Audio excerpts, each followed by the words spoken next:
mtu akitaka maombi yanayojibiwa, maombi gani? Ni maombi kuomba kwa kuugua katika Roho Mtakatifu.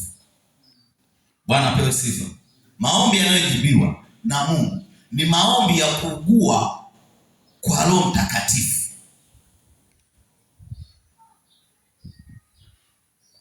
Warumi 8:26.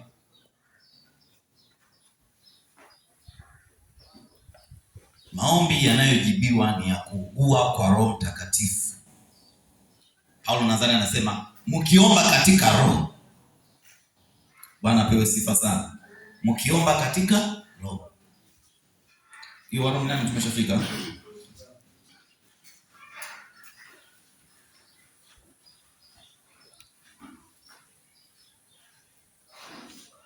Naye hutusaidia udhaifu wetu,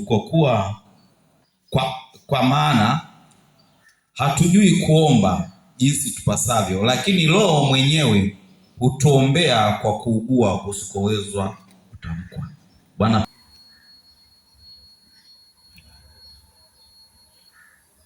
Kwanza ile jambo alipopata lilimfadhaisha.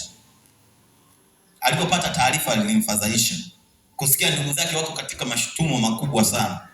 Na mji wa Yerusalemu umetekelezwa na kanisa likawa limevunjwa. Jina la Bwana barikiwe sana. Akaugua.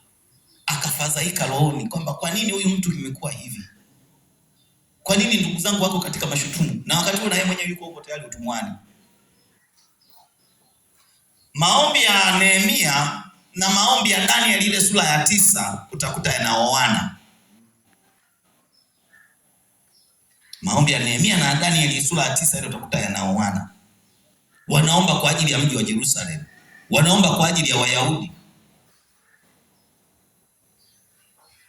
Wanapewa sifa. Kwa hiyo maombi yanayojibiwa na Mungu ni yale ya kuugua katika Roho Mtakatifu. Unajua kuna maombi mengine ni kukemea, sio kuomba. Lakini kujilinda, kujihami. Lakini maombi ya kumsihi Mungu ni maombi ya kuomba katika Roho Mtakatifu. Hiyo Warumi tayari. Tumwangalie Yesu mwenyewe akiwa ni kielelezo chetu.